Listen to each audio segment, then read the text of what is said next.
Hello and welcome to another segment of Interviews That Matter. I'm your host Raj Mehta. Friends, in this segment we bring those guests who influence our lives.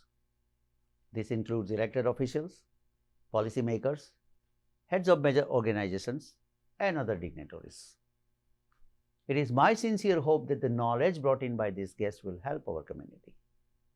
Today we have such guest. Her name is Rsico Mention-Lewis. She is the first African American and female Deputy Police Commissioner for Suffolk County Police Department. Deputy Commissioner, welcome to the show, ma'am. Really appreciate you taking time this morning and speaking with us.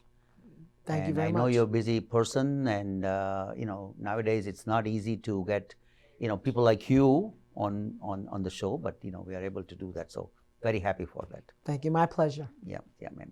So normally what we do is we like to get your background, that you've reached to this level, and obviously there's a lot of challenges in your life before, and we want to learn something from you, that what kind of challenges that you have faced and your family, and so let's go through those first and talk to us about that, please.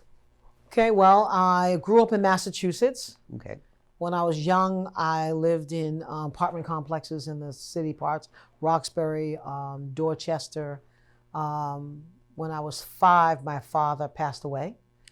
My mother was like young, 27, 28, 5 kids. Wow. My father died when he was 33 from a heart issue or something, ulcer, or heart, I'm not sure what. And then my mother raised us, 5 of us. I'm the youngest of 5. Youngest of 5. Yeah. And then when I was 11, we moved to the South Shore of Massachusetts, which is sort of like Long Island, like Cape Cod area. And my mother bought a home, and she worked for the telephone company. And so I went from apartment complex, 9th story living to house, ride my bike, hanging out in the woods. Very different life, very different culturally too. Went from a predominantly black neighborhood to a predominantly white neighborhood. So that was another transition that I had. So I moved there when I was in 6th grade. And I grew up there, played all sports, broke a lot of records because I was a great athlete. And then I went off to University of Delaware. And I knew since I was 12 that I wanted to be a lawyer. So I went to college, studied criminal justice, history, with a minor in philosophy. I was in a sorority, Alpha Kappa Alpha sorority, and I was also on the advisor to the board of trustees for the school, for the University of Delaware, which was quite an honor. Wow, nice, yeah. And, so that's some the early background. And then I met my husband, Russell, in college, and we got married a few years after graduating.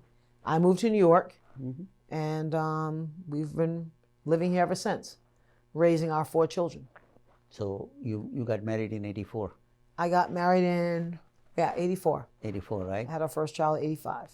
Wow. Okay. Wow. Very nice. Yeah. Yes. So I guess your mother obviously learned a lot from your mother. Oh yeah. She has raising 5 kids. Yes. It's and that obviously when you're young you have strength and all that, but still working full time, making money, and at the same time raising 5 children. It's a very, very difficult. Well, job. my mother was very strict, so we didn't dare go outside of her lines because around the repercussions were severe. So we made sure that we towed the line because my mother was very strict, a strict parent. We had chores, we had to do well in school, yeah. So she was very disciplined, basically. Yes. And that came in that everybody has to follow the rules. Yes, or be very good at not following them. Which is more my personality was as a child. What can you, and sometimes, with my personality as a kid, I got a lot of spankings. Oh, yeah? Yes. Wow. Yes.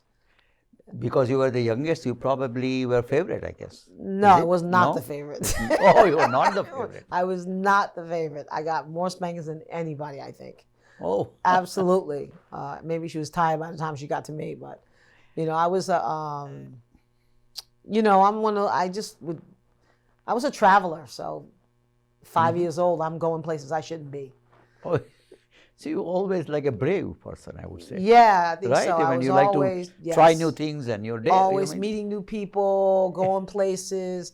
Always had a new idea, Wow. that dragging other kids in. I wasn't the kid that they used to say she's following others. Is the kid shouldn't have been following me. I actually, when I was about 9, I started running a school.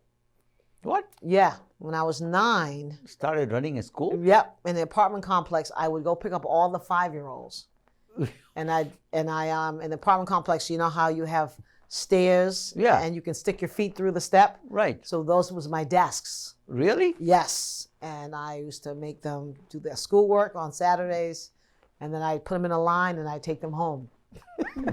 But what parent's going to give a 9-year-old their 5-year-olds? But they did.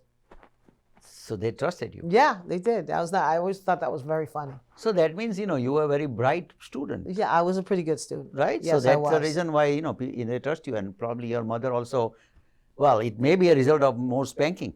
Maybe. My mother did not know what I was doing. She was at work or whatever, and I would do things and I would just make sure I was home when I could be on time. But when she was at work, I went all sorts of places. I did all sorts of things, all sorts of things. Wow. I'm also youngest in my family, but our family was like big, large family, like 7 children. 7 siblings. Huh? Yeah, and I was the youngest one also, and but I didn't dare to do what you did. No. Anyway. Okay. Yeah, I was definitely a person that believed that rules were for those who follow them, as long as you didn't get caught. But not crime. Just being, just creative, like working at the store when I was 10. Really? Yeah.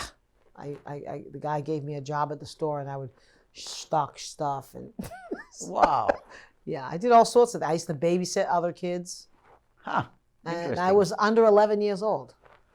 So at that time also you were studying and at the same time doing other things. Yeah, like this. I did all sorts of things. And your mother was what, working full time? Working full right? time, yes.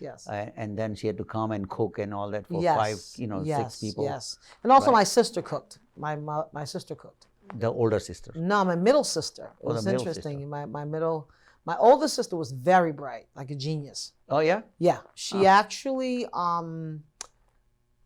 my family came north because she was my family's from Savannah, Georgia. I was born in Savannah. Oh, okay. But my eldest sister was so smart, they wanted her to go to special schools in North. Okay. So they brought us up here so she could go. One of the reasons was so she can go to school. I think it was called Boys and Girls Latin. Oh, okay. Latin was the school. And she was very bright. Yeah. So she's the reason why everybody moved over here. One of the reasons. One of the reasons. One of the right? reasons why. But she, Yeah. So she was studying. She was a study personality. Oh yeah. Yeah, and then my brother was next, and then my sister, middle sister, was the one that took care of the rest of us. Wow. Even though she's like we're 2 years apart. So I'm right. My brother's 2 years older than me. Then my sister's 2 years older. My other brother's 2 years older than that, and the other one is less than 2 from the eldest, the 5 of us. But my middle sister, who must have been what, at the time back then, she's 12, 12, and we're six. Wow. I'm 7.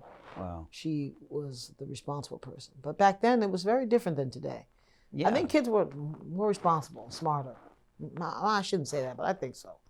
but no, it's a different life. I mean, I've lived my, life. Our life was different than today, obviously, right? Yeah. We had also, our family was disciplined, and my mother, did certain things. My father did certain things, and we do, like my older sister used to take care of me. Exactly. And my younger siblings, people. exactly. Yeah, the siblings, right? Yeah, it wasn't like today. Yeah, same like that. I mean, he used, Yeah. like comb my hair, and of course I don't have anything now, but she used to comb my hair. She used to Yeah. make food for me, this and that, whatever.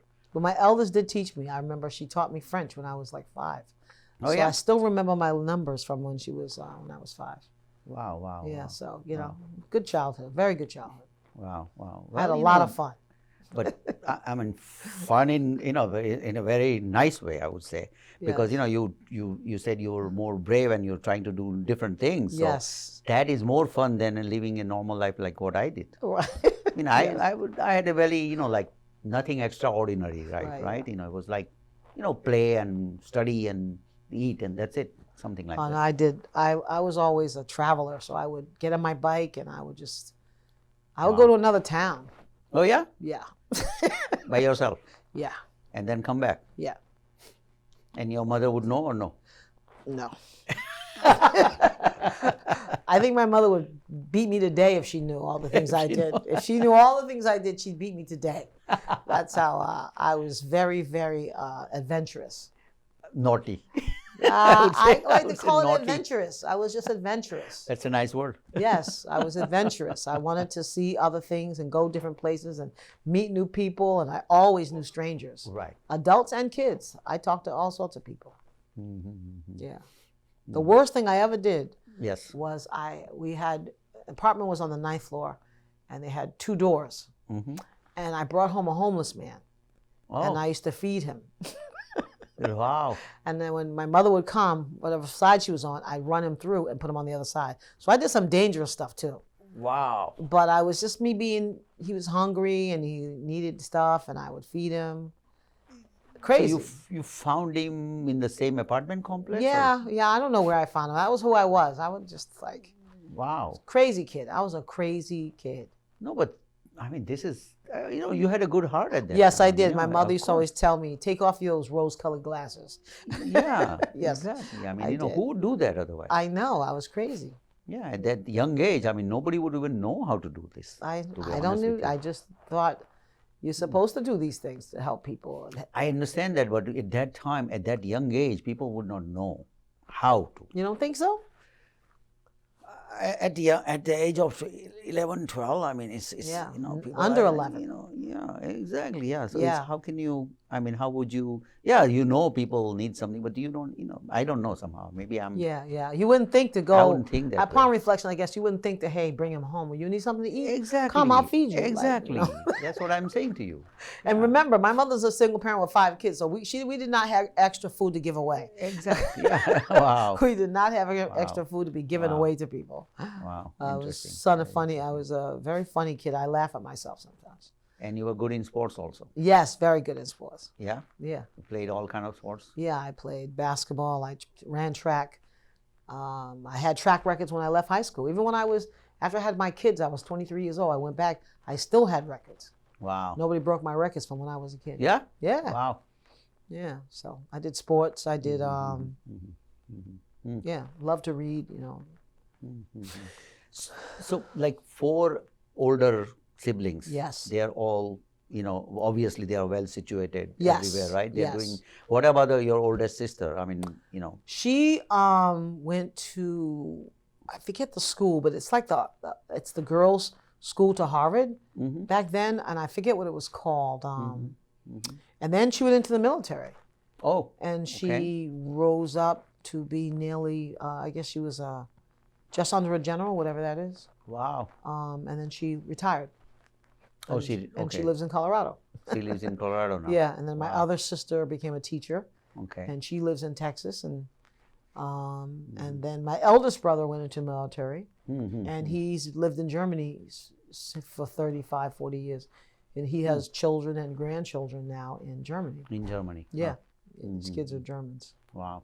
Very interesting, right? Everybody, grow from the same place and where people, Oh like, yeah, go. I like guess we're same all thing. travelers Yeah. because we all exactly, went yeah. other places, right? Yeah. Same Yeah. like my family actually. I'm here. I'm here. My sister is here in US, but everybody else is in India. Oh really? They stayed. And they are all like at different places. Yeah. My mother's still in Massachusetts. So. Oh yeah. Yes. And you still go to see her. Yeah, not as much as I used to because COVID. She's. But do you want me to call her and tell her about all your other things? Oh no. And she won't be seeing this either. She won't be seeing this either. No, she won't be seeing this either. Oh, you Yes. should show her this. Yes, I may. We have to cut that piece out though. About all the stuff I used to do. I'm sure she suspects all the things I used to do. See, we think that they don't know, but they know. Yeah. They're not they're not just blind eyes. They Well, know she knew enough, exactly. and she thought that was too much. So, yeah. Well, very interesting background that you had, and then you went to University of Delaware and you did your criminal justice, Criminal right? justice, history, and philosophy. and philosophy, right? Yes. Yeah. And then when you got out of the college, what did you do then? I went back home for a while, and then I met my husband and I. We got married. Oh, so that you met him in the college, right? Yeah, we met at college. At My the Delaware, freshman University of year. Delaware. Yeah, my freshman year of college we met. Oh, so wow, first love. Yeah, Wow, nice. maybe Okay. second. Just kidding. Wow. Yeah. Well, he wouldn't say anything right there. Nah, he doesn't care. But yeah, we met in college, and then I went home for a little while, and he would visit back and forth. And then I moved to New York, and we got married, had our kids. I always wanted to be a lawyer, and I knew I needed to go to law school. Right. So right. I then applied to Hofstra Law School, Okay. and I got accepted. And I started law school in the 90s. I graduated in 93, so I must have gone in 90. Right. Yeah. From Hofstra. Yeah, from Hofstra Law. Yep. Okay. And then you started working? Then 93, I also interned in Suffolk DA's office while I was in law school. And then I started working in Nassau DA's office Okay. in 93, 94. Mhm. Yeah. So around 94, you started working for the Nassau DA. Yeah, actually it's 93, I'm pretty sure. Yeah. Okay. Yeah, And yeah. then As soon as I graduated in June. Okay. I took the bar, and then I started the DA's office right away. Oh, okay. So then All in the same year, you're- 1993. Technically, it was your first job. It was my first job. Right? Yeah. Yeah. Okay. And I was there for 19 years. 19 years you 19 you years. spent in DA's office. I was a prosecutor for 19 years. Wow. Yeah. Tell us about that. I mean, how exciting was it? Yeah, Obviously. it was good. I tried cases. That's what I really wanted to do. I wanted to be, I call myself a gator, a litigator, and I tried cases. I was in district court at first, which is for misdemeanors. That's when you do district court as misdemeanor cases. And misdemeanor cases where you can only do up to a year in jail. And then after 3 years, I was promoted. I went to county court, which you do felonies, which you can do any number of years for felony cases. And I tried cases. And then I worked under Dennis Dillon, who was one of my favorite people in the world, the DA Dennis Dillon. Right. And then DA Rice was elected, and then I worked under her. But while I was with Dennis Dillon, while I was out on maternity leave with my son, I got a call, asked would I go into the streets to do intervention with gangs and with community. Okay. And so I came back off maternity leave and went to the streets to do intervention. So I did all sorts of things with that. I worked with school districts. I worked with community organizations, developed programs for young people, sports, music, arts, academics, did community meetings. And my main focus, though, was getting to know gang members. Because he asked me to intervene with gangs. You mean Dillon? Dennis Dillon asked me. Okay. And I said, well, like, how do you really do that, right? Like, how do you, and I thought, well, get to know them, right? So I found out where they were, and I just go introduce myself. Hi. In my suit. Hello. Yeah. Knock on their doors. Hello. If I go up to the corner, get to know them. And what I learned from that was they were just kids. So what was the main reason why they choose what they want to be or what they were? I think hurt people hurt people. Yeah? Yeah, lost and hurt people. Most people didn't have anyway. Like I had one young man I worked with for a long time, and he knew I helped kids. Okay. He never came for my help, but he always sent me people. He'd say, this kid wants change. And he'd say, he'd give me the kid's number and say, call Miss Lewis. Okay. But he never changed during that time he was around. because he couldn't change. But he said to me when he was young, he said, I'm in the family business. When I was a kid, my father used to take me out all night long drug dealing and then drop me off at school in the morning. So his father was a drug dealer? Yes. But a young father, 17, 18, 19, you know what I mean? And so, you know, sometimes you only teach what you know. Exactly, yeah. Right? Right. But that young man, he did change. Eventually, he did better. But not from me. He moved to Atlanta. And he still would call me. He still calls and say, you know, there's this kid, he wants change. And so he always helped me change other people's lives, but he couldn't quite figure out how to change his. But I find the number one reason why people go to criminality often is sometimes poverty, but it's also trauma. Like trauma happens in their life. Something happens. Something happens. Right. Or remember, poverty can be trauma. Yeah. Right? Yes. It can be traumatizing. Right. To be poor. Right. And it depends on who gives you the answers. Right. From your poverty. Somebody might give you the answer, oh, work really hard and you'll make it. Somebody else may give somebody else the answer, oh, you can get money right by doing this. Right. And they go, well, wait a minute, I'm hungry right now. Right. Yeah, I can study and get there eventually, but I'm hungry right now. Right. You know, what do I do right now? And so I think that was the thing, you know, not having what other kids have, being bullied, and wanting to join something so you're not bullied, to keep yourself safe. Right. Right? Right. And let's face it, these are all human needs. Yeah. Right? Yeah. But if you intervene in their life, right, and you give them other opportunities, often they will take it. While you're balancing their needs, right, and their growth, you balance their social and emotional intelligence growth, right?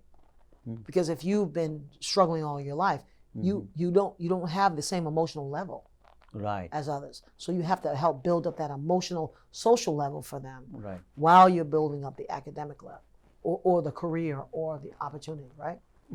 And so that's what I discovered. They're just kids. Yeah, but it's not easy for like it's a kind of a psychological. I mean, you probably studied that, but you also had to go through training because like there, but for the grace of God go I. There, but for the grace of God go I. I was always out. Think about my childhood. My mother was very strict. Right. But she couldn't be there from 9 to 5. Right. So right. I was all sorts of places between 9 and 5. Right. If she didn't move me from those apartment complexes at 11, I don't know where I would be. There, but for the grace of God go I. So that means you had, you could have been in a different world. There's not even a question. Because of where you. Because the way my brain was. Right. Because my siblings weren't like me. They didn't go out. My brother didn't go out. My sister didn't go out. I went out. Right. I hung around with the older guys. Older guys. That's what I liked. They were fun. But where would it have led me? Right. There, but for the grace of God go I understand those kids. You just want to have fun. You want something to belong to, and you want to do something. I wanted to do something. So I help homeless people. Should I have been helping a homeless man? No. Exactly. Yeah. Should I be dragging 5-year-olds through the apartments and making them do schoolwork? Right. No. Right. Exactly. Yeah. But I wanted to do something. I was an activist in a sense, right? Yeah, you were. It's from the beginning. It's in your genes. It's in my genes. But I could have gone the wrong way. Yeah. If the wrong person had guided me. Yeah. Actually, you know what? I believe strongly that everybody is like surrounded by people who you be. Like, for example, if you're surrounded by doctors, you try to be a doctor. Yes. If you're surrounded by business people, you're more inclined to be a business person. Yes. Things like that. Yes, exactly. Right? So it's whatever your surrounding makes you. Yes, exactly. And then there's also who you are. Like you may be like, I was surrounded by all sorts of good people too. Right. But I had a tendency. But you pick. Yeah, I liked rougher people as a kid. I liked them better than the really good kids. I found them annoying. Oh, okay. Okay. So, you know, even my teacher, and said, the best thing that happened to me, my second grade teacher. Right. I was kind of active in school. Oh. Right. So I was a little disruptive. Uh-huh. And in second grade, the teacher told me, she said, if you finish all your schoolwork, Right. I'll let you go help the kindergartners. Ah. And so I would finish my entire day's worth of work and go help the kindergartners. So, right, when I was growing, I thought, wow, that was nice of her to give me a distraction. right. But how smart was I that I could finish my entire day's work? Exactly. You had the capacity, but you never explored before. Well, I was bored, I think. Right. If I can do the work. Yeah, exactly. Yeah. So she gave me something else to do. Incentive, something, Exactly. incentive, motivation. That's exactly. Basically. She gave me a direction. She let me Right. teach the kindergartners. Right. And then what did I do on the Saturday? Right. I continued to teach the kindergartners. Mm-hmm. So she gave me, even without knowing it, Right. she gave me a life path, really. I mean, Right? I agree. Yeah, even helping the homeless. I think I was probably, you can help people. Right, Like, right, you can, right. Yeah. You can use your energy yeah. for good. Yeah, but that is, like something that comes in naturally for you, like helping people, right? Yes. That's a natural thing. I mean, everybody doesn't have it, but some You don't people think so? have it. I don't think everybody has that, inner, like kind of, some people live like normal life, day to day, that's it, and they're done. They're happy with that. Yes. But some people yes. like to do more than that. More than that, yeah. So yeah. that's what, I'm not an expert or anything like that, yeah. right? But I've seen a lot of people, and I also like to help people. And that is why this show is, it's a public service, basically. And, people like you come in on my show and they talk to you all this thing, and somebody who is viewing this, they might learn something. Yeah. And that's the whole, kind of motive of the show here. Well, I'm hoping that they learn from that whole thing about my childhood is that when you're seeing these kids and they're different, Yeah. they're probably very bright. Right. Oh, yeah. So we think of them as not bright because they don't follow the group. Yeah. But the fact that they're not following the group Right. tells you they're smart, Right. Exactly. right? Because they have independent thought. Right. Help guide that independent thought Right. into a good direction. Right. And often we shun them, Right. and we should pull them in. Pull them in. So, I still I'm really, curious about, like when you said you work with all these gang members. Yes. And all the kids, they are young kids, they're all kids anyway. Yeah. And they want to have things what other people have it, things like that. So you have to also become a psychologist for them. Like how do you change their mindset and then turn them into doing more, like a normal work or whatever you call it. Yeah. So that's not easy though in my mind. Well, I think what I learned was, I through my process of getting to know people, I realized there's cognitive intelligence, there's what you do, right? Right. There's that normal stuff you're talking about, job, career, Right. education. Right. Then there's emotional intelligence. Mm-hmm. Can I intelligently deal with my emotions, right? Mm-hmm. And then there's social intelligence. Mm-hmm. Do I know how to interact in environments, Mm-hmm. right? So if you're from certain environments, right, Mm-hmm. you don't know how to interact in other environments Mm-hmm. because you're trained for that environment. Mm-hmm. Right. You follow me? Right. So it's culture too. Like say you raised in India, right? Right. And it depends on where you're raised in India, Right. right? Oh yeah, Well, absolutely. depending how well you'll be able to do when you come to the United States, Right. or how well you'll be in certain environments, right? Right. Or even how well you do in one part of India versus another part of India. Absolutely. And so that's the same as so what I do with these young people is first introduce them to the idea Mm-hmm. that there are other ideas. The bottom line is the traumatized mind, Mm-hmm. right? There's 5 or 6 ways to help the traumatized mind. Okay. And I learned this afterwards. Right. I didn't learn this. I learned this language afterwards, but the action of doing it is quite simple. Mm-hmm. You celebrate people. You celebrate what they do well. Okay. You collaborate with them. Okay. Like like the teacher, she collaborated with me. You know what? You do well in class. I'm going to let you teach the other kids. Right. Right. So Right. she celebrated my abilities. She Right. collaborated with me, gave me an Right. opportunity. Right. Right. And so you do kind gestures, Mm-hmm. right, to them. Mm-hmm. So there's I can't remember all of them, but the bottom line is Mm-hmm. it's just humanity, right? So True. so sharing humanity. Often when people are different, Mm-hmm. we ostracize them. Mm-hmm. And that's our biggest mistake. We should pull them in. So, I'm sorry to, I'm just That's all going right. more, I'm more curious because, this is something I don't know much about Yes. it, right?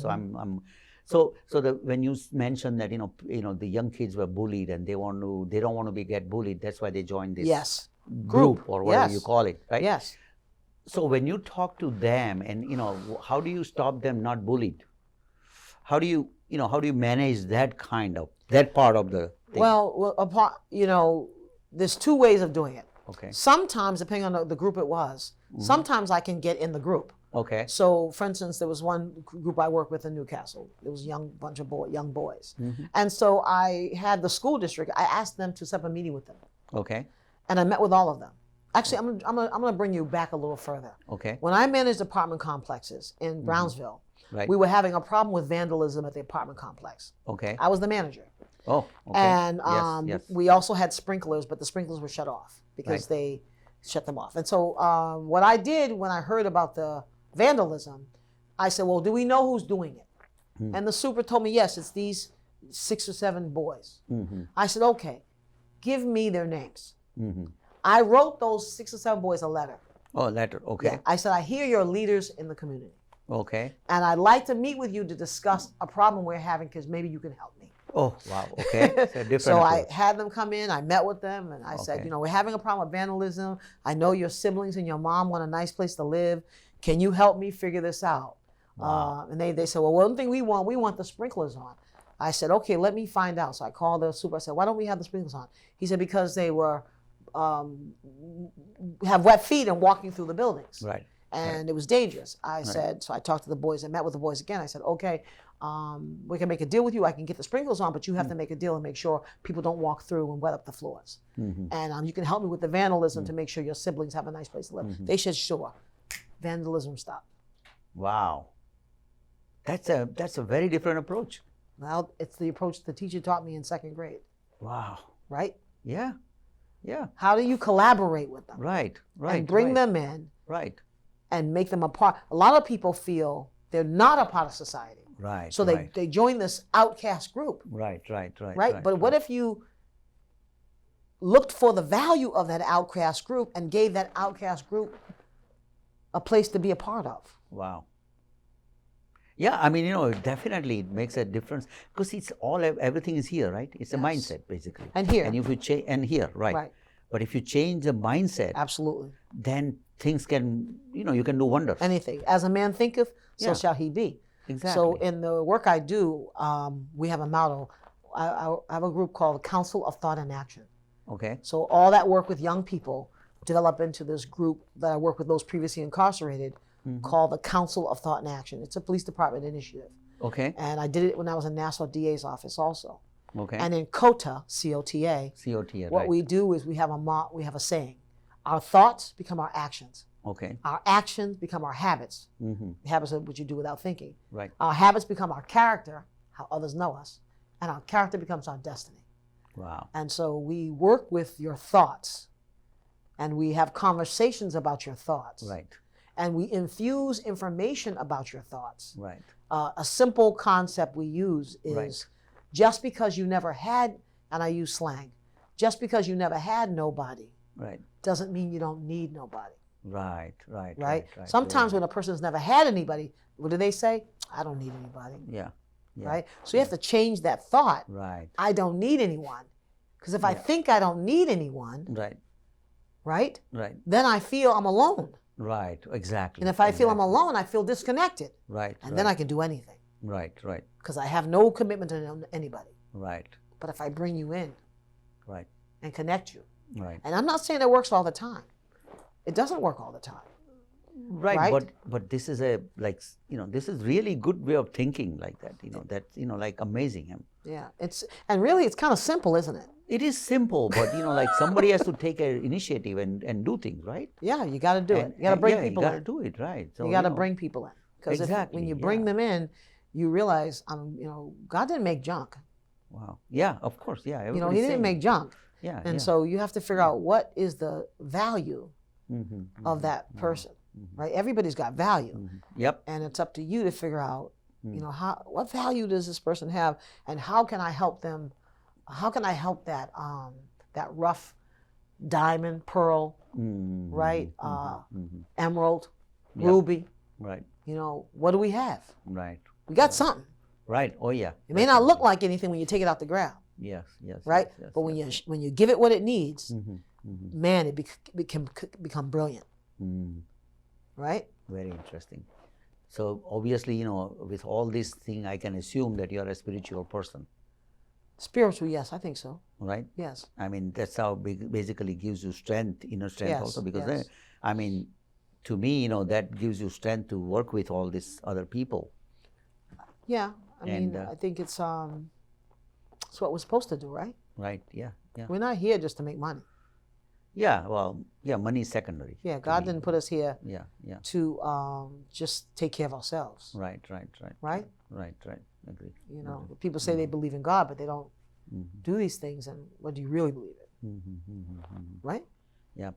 No, I mean, this is really fascinating that what you have gone through, and you know, I want to also get some, you know, like exactly like the most challenging incidents that you had, you know, working with some of this, you know, I think the most challenging is when somebody's killed that you work with. You know, I had a young man, Ramel, and he was a father, and he loved his children. I mean, a dedicated father. He loved his children. He had a daughter and he had a son. Son was 6 months old. I don't remember how old the baby was. And he was a part of CODA. He got a job. He was working construction site. He was getting into a fight with a particular person. And we had our cookout, our CODA Council Thought and Action cookout. We had a barbecue. All the guys came. We took great pictures of his mother came, the family came, his kids came, all the families came. And then on Wednesday, I think it was, he was murdered. The father? The father. Oh my gosh. Yes. And so that was hard to lose someone who's beginning, you know, he got a job, he's doing well, he's happy. And all I can think of after he was murdered was his children will never know how much he loved them. Wow. Like he loved his children. And must be young also, right? Yeah, the boy must have been 6 months old. The girl might have been 4. Wow. But he loved his children. Wow. You know? And he was doing well for his children. Wow. And then somebody took his life over nothing, a fight, a punch, you know. And so I think that's the hard part is when someone. I mean, that's a very sad, you know, incident. When people are killed. You know, when people are killed. Yeah. That you're trying to work with, even someone who commits a crime. After you're trying to work with them and you can't get to them in time, their brains don't change in time. Right. Yeah. And then, right. Because remember, I'm a deputy police commissioner, so there's 2 roles, right? I was a prosecutor, right. Law enforcement. Right. And, you know, people, I work with those previously incarcerated, but that doesn't mean I don't believe in incarceration, because I look at it like a timeout. Right. You know, when I was a kid, I got put in timeout, and sometimes people need time away from society. Right. But we do have to look at how long we keep people away. Right. Did you know? Think about, people think they're pro-arrest, they're pro-prosecution, they're pro-jail. A lot of people are pro-jail. Do you know how much it costs in New York State to put one adult upstate for 1 year? How much do you think it costs? No idea. Guess. About what, 100,000? No, you're high. 60,000. 60,000? About 60-something thousand. Oh, wow. How much do you think it costs to put a 17-year-old, 16, 17-year-old upstate for 1 year? Guess. 50,000? More. More? 80? More. 100,000? More. More? Yeah. Keep going. So 150? More. 200,000? A little over 200,000. Really? Yeah. So let me ask you a question. Is that well spent money? No. No. So when people in this world are thinking about putting people upstate in jail, ask yourself, what could you do in a child's life for $220,000? A lot. A lot. A lot. You could have summer programs. Yeah, yeah. You could have mentoring programs. Yeah, yeah. You could have sports. We don't put funding in America in those things. We Right. put funding in incarceration. Right, right. It's a lot of money. Yeah, it is a lot of money. A lot It's of money. lot of money. That's what kind of money. When all you see people go to jail, I want you to put a number on that person. But see, there may be, that means we need more Miss Lewis. Well, we know we need You a know, society because- that thinks no, this because, way. No, society can think only changed by the people we live in, Yes. right? And that mindset, you're used to changing mindset of the people. Yeah. And if we have more people thinking the same way, like you said 17, 18-year-old, rather than sending that person to jail, change their mindset. Yes, change your mindset. And then become more productive in the society, living in the society. Think Yes. like whatever, they must have some trauma or something happen in their life. That's how they became whatever they became. Yes. And it's not regular counseling. Right. It really is, it's not counseling. It's connecting them to something they can love. Connecting to something that says you have value. Right? Right. Because the number one emotion that I find with those committing crimes, the number one emotion I found was hopelessness. It wasn't anger. It was hopelessness. I might as well do this because it doesn't matter. It doesn't matter to anyway. It doesn't matter to me. It's gonna, it doesn't matter, right? Yeah, I'm done. It doesn't Yeah. matter. It doesn't And matter. so right. making people understand their value, like that second grader, Right. and having her teach the 5-year-olds. Right, right. I was a disrupted kid. I could have been punished. I could have been ostracized. Yeah, yeah, I could yeah. have been sent out the Yeah, classroom, yeah, but I wasn't. She gave me value. Right. And so that's the thing. How do we give people value? How do we value people so that we can have productive, excellent humans in this life? Because that's the goal, right? We want Yeah. contributing people in society. Right. So Absolutely. policing has to be multi-pronged. In Suffolk County Police Department, we don't just do suppression. That's the number one. Suppression is arresting people. That's the number one thing we do. Make no doubt about it. But we also have prevention. We have police athletically. You have sports and arts and stuff and try to, right? Then we have intervention, meaning we know young people or older people are involved in criminality. And we can't arrest them yet because we don't have enough information. But we intervene in their lives to get them to turn before direction. they turn something different. Yeah. Or while they're doing it. While We they're know doing they're probably up to something. yeah, but yeah, let's yeah. try to intervene Right, because we right, don't right. have enough to catch them yet. Right, We need right. to intervene. Right, right, right. So we might knock on their door and go, we know what you're doing right, and you need to stop. right, And here's other alternative life for you. right. Right? We may bring them to a meeting if they're on probation or parole and talk to them in a big group. Right? I may go one-on-one Right. to them and to have a conversation. Those guys previously incarcerated who work with others to reach out to them. Right? So there's all different ways we can reduce crime. It's not just arresting. We can do programs in school districts. We can do intervening on particular young people, Right. right? Right. We can intervene on particular older people, right? Right. But we have to be willing to put the resources toward those things. Exactly. That's the main thing. Main thing. You're going to pay the money anyways. Yes. That's what right. we need to think about. People are like, well, why should we give money to criminals? Right. You're going to give money to them anyways. Yeah. Right. Yeah. At the end of the day. Yes, at the end of the day, I like to tell it. The money that 200,000, that Yeah. 60,000, that 200,000, that's not an annual like a plant. Right. You don't just pay that 1 year. Right. Yeah. Every When year. you send them to jail, that's going to be a perennial. Right. You're going to be paying that Every year. Right. Yeah. every year. Right. Yeah. And so the question is, how are we going to invest in our young people and our older people, Right. Right. so that we can have a productive society? So there is, then the thing is, there has to be a line, right? For example, what you just said, there is a law on one side. Yep. And then there is this thing, the Change. obviously, yeah. Yes. There's, so law says people who does something wrong, get them into jail. Yeah. That's the law. Well, not necessarily, but go ahead. No, Because then, there's other ways. There's when a person commits a crime, yeah, there's different things you can do.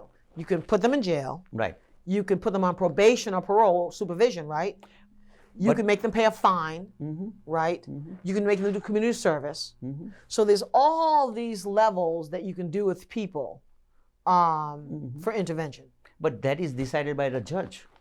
Yes, it is. Right. So the judge has to be a part of the conversation, exactly, right? Exactly. The prosecutor has to be a part of the conversation. Exactly. Yeah. The Right. police have to be a part of the conversation. Right. And the community has to be a part of the conversation. Yep. Because they have to welcome that person back. Exactly. And, yes, and yes. utilize them. So we Yep. get a lot of people internships.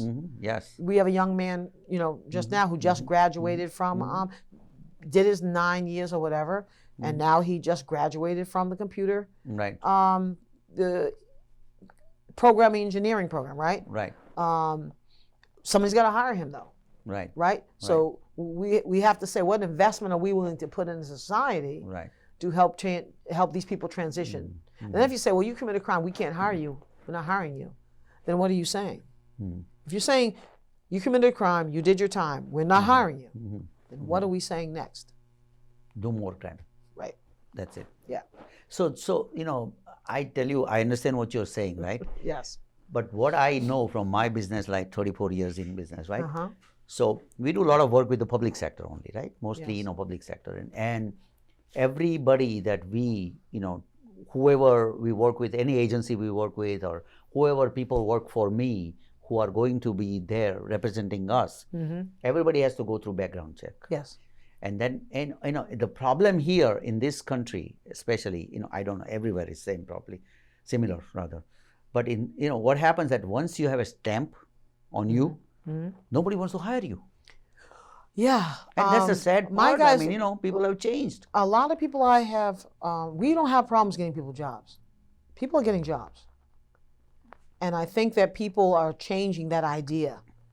Because I like to laugh and say, how many people and people watching, how many people in your families committed crimes they just never got caught?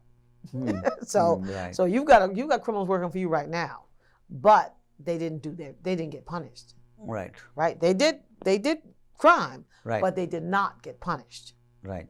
So right. would you rather have the guy who commits a crime and doesn't get punished, or the guy who committed a crime and got punished? Right. I know it's a different thing, different way of thinking it. Yeah. But what I'm saying is the reality is, like, for example, when you do a background check, Yes. any of these people, agency, like, then there has to be some way in public sector, all Right. these counties and everywhere, that we are going to do this, hire them. Yeah. Well, things that's like what that. that's what County Executive Malone. That's what he's been doing. That's what we've all been working toward. Is making sure that we have opportunities for these people. Exactly. So we have people in all sorts of. We have 4 people who graduated, got their bachelor's and Right. their master's degrees. Okay. So they got their master's degrees. Should they not get hired? Exactly. Yeah. Of yeah, course. yeah, And of they course. are hired. They Yeah, all yeah, have jobs. Yeah. We good, have people who are electricians. good. They got jobs. We have people who's a plumber. We Right. have people who wrote books and they Right. published their books. Right. We have people who work with young people. Right. So, just because you did wrong, there's plenty of opportunities for you. People need to know there are opportunities for them. And people who have opportunities Right. should know that it's a safe bet to try. Right. And I'll tell you something else. The Department of Labor Right. also gives a bond for Okay. some. Oh. Okay. They'll bond them. Okay. And also you get a tax incentive Right. if you hire people with felonies. So there's benefits to hiring people with criminal records, and they do well. I have not had one employee who had any criminal problem on a job ever, and I've been doing this work for 25 years. You know what? One thing I tell you that we are all humans, and we always everybody makes a mistake, and if you made a mistake and then you pay for that due, and then you learn from there, right? Yes, hopefully. You don't just most of the people don't want to repeat that thing again. Yeah, but They you might want have to to learn. you may have to get punished a few times, but some people are hard headed. Yeah, right? But those are minorities in Yeah, my mind. well, I'm not sure, but No? I'm not sure. Oh, The okay. bottom line is, policing, law enforcement has to be multi-pronged. Right. Humanity Yes. has to be multi-pronged. Right. And it doesn't say you do not go to jail because some people need to go. Right. There's no question about it. Right. But we also need opportunities and we need change for people, Right. avenues for change. Right. So if anybody has jobs or opportunities, I'm interested. We need jobs and opportunities for people right now. Well, we Young have and internships for And young we have people. we have also, your name and your email address is there on the bottom of the screen. Wonderful. So obviously, people can contact you. Also, we'll put your phone numbers there too. Yeah. Suffolk PD basically. And so I didn't mention this. So I oversee the Community Relations Bureau. Okay. Have a great officers working Community Relations Bureau, run by Lieutenant Bowden and Sergeant Raber. And so in every precinct, we have community liaison officers, and they're doing creative things with community, with young people and older people, and bike rides. And during COVID, we had birthday celebrations where kids couldn't have parties, so we'd go and have a police car and a whole caravan of family members and police driving by. So we're doing all sorts of creative things with community relations. Good. Right? As a department. No, it's important. Like, I just tell you that, I'm from India, obviously, so we have everybody has a different culture, right? Yes. We are all humans, but we are all grew up in a different culture. Yes. And therefore we are kind of wound in it that way, whatever we, grew up in, right? So I started the, Diwali. We have a Diwali is the biggest celebration, like a festival in the country, I know, probably I missed in the it world. last More year. than 800 million people celebrate every year. Yeah. So I started the Diwali celebration in Suffolk County, first time in the county's history, rather, like few years ago. I'm talking Yes. about, and it was a very successful event. And after County Executive Steve Levy, it was there, and then few years it continued, but then again we want to revive that again. Anyway, we have to revive that rather. I know there was one this year because I missed it. No, last year. I don't know. Last year I don't think it was there. Otherwise, it was somewhere. Right. They had one because they invited us, but I was on vacation. Right. Probably. Yeah. And I also started the same celebration in town of North Hempstead, for a long time ago. Culture is important. Culture is very important. Yeah, and we learn from each other. Absolutely. We learn from each other, right? Absolutely. So that's the key thing. Yeah, absolutely. Yeah. And we also, we like when the atmosphere toward Muslims was difficult, we had a lot of meetings with mosques. Right.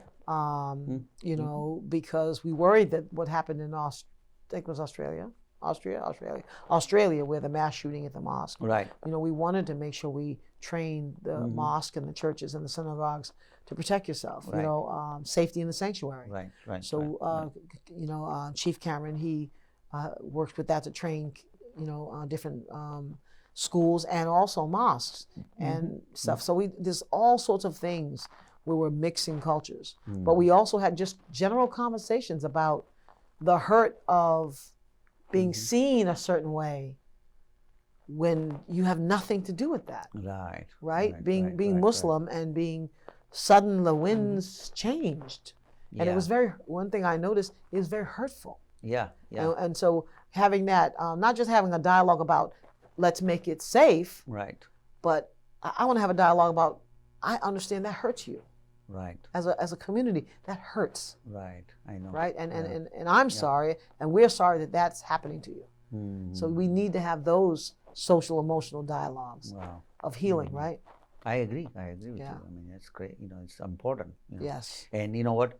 I mean, nowadays, things, all the incidents is going on in this country, like protests and, I mean, it's a sad thing, that happens. But then, I mean, you have dealt with protests, many protests in the county, and you talk to protest people who are protesting and their mindset and how you. So give us some information on that. I mean, you've dealt with that. So Commissioner Hart has done a great job in terms of the department with the marches. We've had no real incidents in Suffolk County with the marches. We've had over 300 marches. Oh, wow. And some of them, 1,000 people. Wasn't perfect, but at least we didn't have any real major incidences. And so the goal was to educate, to support, meaning allow them to march. That's their First Amendment right to march. Right. And to keep it safe, to make sure it stayed safe. Okay. Right, and we did that. But also, we had another piece where we wanted to have dialogues with the marchers, dialogues with their leadership, to say, like, what are your goals? What are you trying to accomplish? And how can we have a dialogue as a police department so we can understand? A lot of the marching was not about what was happening in Suffolk County. Right. It wasn't about what was happening in Suffolk County. Right. Right. But that doesn't mean we don't want to have a dialogue with you Right. about what you are thinking. Right. And what are your goals. And know that we have an open door where you can talk to us. Right. And so we did a lot of that with the marches. Sometimes I would go to the corners where the marches were happening. Like I went to Shirley and had a nice long 4-hour dialogue actually on the streets with young people. Yesterday I had 2 young people in my office just to talk about, you're talking 20, 25-year-olds, 20 to 30-year-olds, right? Marching. And they have high ideals about their goals for the country. Right. But we want to have a conversation with them because they may have a perception, that may not be quite accurate. They may need more information, and we may have a perception that's not quite accurate. Right. Right. So even having dialogues with young people saying, I talk a lot in social emotional. Right. So it's a very hurtful time for police to be thought of this way. Right, as not good or as bad. Right. And the protesters need to know that some of the language you're using. It's okay to say we don't know racist police. Right. Because we agree. Right. No brutal. We don't want police brutalized. Right. We agree. Right. But it's not good to say we hate police because that's not right. Right. And so having those dialogues about how are you talking to us and how can we talk to one another to bring understanding, right, and growth. Right. So those are some of the dialogues we were having, in addition to making sure we had bikes at the marches. Right. So our officers could ride alongside and have conversations. Right. Got it. And so the idea was we didn't want a contentious relationship. Right. We haven't had one. It's not our goal as as a Suffolk County Police Department. That's not what we do. And so we wanted to continue that relationship, no matter what you're saying. Right. That may be quite hurtful, because we are, the person standing in front of you might not have done any of those things. Most likely didn't do anything like that. Right. And so, but I also say, everything that happens in life is a teachable moment. Right. So for Muslims to be suddenly treated as something not good. Right. For police to be suddenly treated as something not good. Right. It's hurtful. Yeah, it is. But it's also, they should understand that that's been the Black Americans' experience for 400 years in America. Right. Yes. Right. That's been the 400-year experience. Right. Yeah. Right. Yep. And so it's a teachable moment. Right. Yeah. Where you can say, well, this feels really bad. Right. And I just did I've been doing a little study. I had a conversation with somebody, and I never, and I learned something. Okay. So I asked this officer, white officer, I was asking him, when's the last time you were followed in a store? Okay. And he said, never. And I was like, never? And then I was like, oh, that's interesting. So I started asking Black and white people, when's the last time, mainly Black and white, and some Latinos, when's the last time you were followed in a store? Okay. I think I got up to 58 Black people and 52 white people. Out of the 58 Black people, only 3 had not been followed in stores. Only 3? Only 3 had not been followed. Not been followed. Right. So 55 had been followed in stores on multiple occasions, including myself. Wow. I was followed as recently as 2019. Oh, my. Of the white people I asked, 5 or 6, I forget, out of the 52 or 3, 52 had been followed. Only had been followed? Only 6 were not followed. No, 6 were followed or not 6 followed? were followed. 6 were followed. Out of the whites, only 6 out of 52 had been followed. Oh, okay, got and it. Out of the Black, 55 has been followed. Out of 58 have been followed.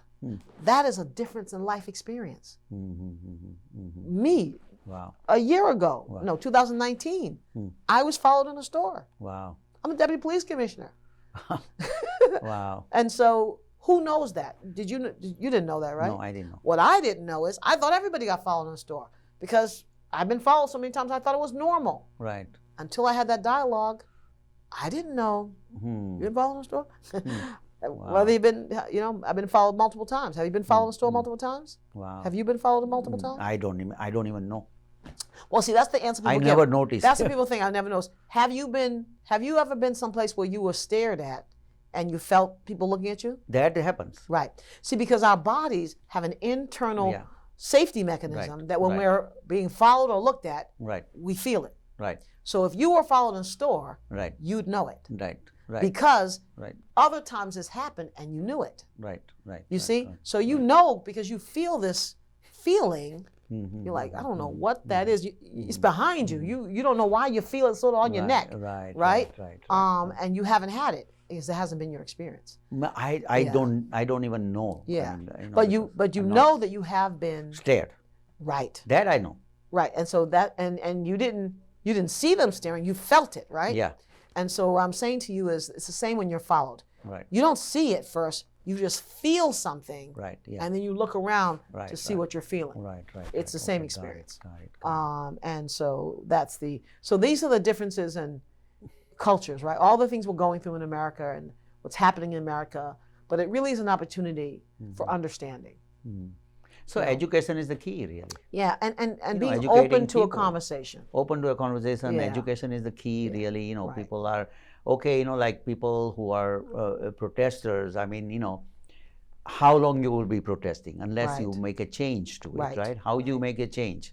That's the key for the whole thing, right? And understanding what change looks like. Exactly. And do you know what policing is? Exactly. Would you like to come in our Citizens Academy? We have a Citizens Academy where you can join and come in and learn all about policing, right? Because then you'll be better informed about what you're seeing, right?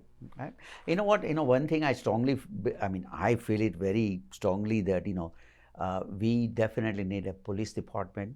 Yes. Because that's how we can sleep peacefully at night, number one. And, we need an army also because that's how we can sleep also at night because, nobody can intrude or something like that. I mean, India has a long history of slavery, and then we know what it takes, what it is like that, right? Right, yes. We have been invaded by so many different people. So we know. So again, these are the important part of the society. Yes. To be in a society, to be, in a human, live like a, human and peacefully, basically. Peacefully, yes. Love and peace. That's yes. it. These are the two main important Say it things. again? Love and peace. Love and peace, yes. That's it. Yes. Yeah. So that's the way I believe it. Yeah, and we also need services for the underserved communities. Absolutely. Because then you have it's actually cheaper. Yeah. And you can also decrease crime through that way. Right, Suffolk County Police Department believes in multi-pronged approaches, and we as a society should, right? It's better for us all. Yep. So, what is the one thing that you would like help from people? Yeah, job opportunities and career opportunities. Okay. Right now, the number one thing I'm really focusing on, actually, the first thing I want to talk about is if you see an officer, have a kind conversation. Okay. Officers need to know they're appreciated. Okay. Right? They do. They need to know they're appreciated. Right. So I want to say that. They need to know they're appreciated. Right. It's a rough time. Right? The other thing is, and the country's going to have these conversations, all this other stuff they're going to have. Right. That's the first thing. Let's have some more dialogues. Okay. Right? The second thing I would like to have, I have these young people in these software engineering program. Right. And they need internships and they need job opportunities. Okay. And I know it's really hard to get these opportunities right now. But if anybody out there has an opportunity for an internship, unpaid, because I have some funding from another grant that I can probably pay the intern. So there will be no cost to you except the time it takes you to tutor that kid. Right. Like that second grade, that kindergarten teacher allowed me to come into that kindergarten and really effectuate. So you can effectuate change in your industry by bringing in a group of people who may not get the opportunity, but they're well trained. So check out the Nebula Academy program and you'll see what type of training they get. And then you can call me because I would love to get some of my people placed. And not everybody has been in trouble at all. Some people are just young people who got into the program. So Nebula Academy, has programs for anybody. But I think that IT is it's the future. It's a backbone, basically. IT is an essential service, and nothing works without IT. Nothing works nowadays. Today's day. Nothing. Today's day and age, right? Yeah. So obviously, and that's a good program actually. And more important is that you need internship, somebody to intern, and then more important is that there's no cost. No cost. That's the more important thing for people to Your time. know. Time is the Your only time cost. and attention.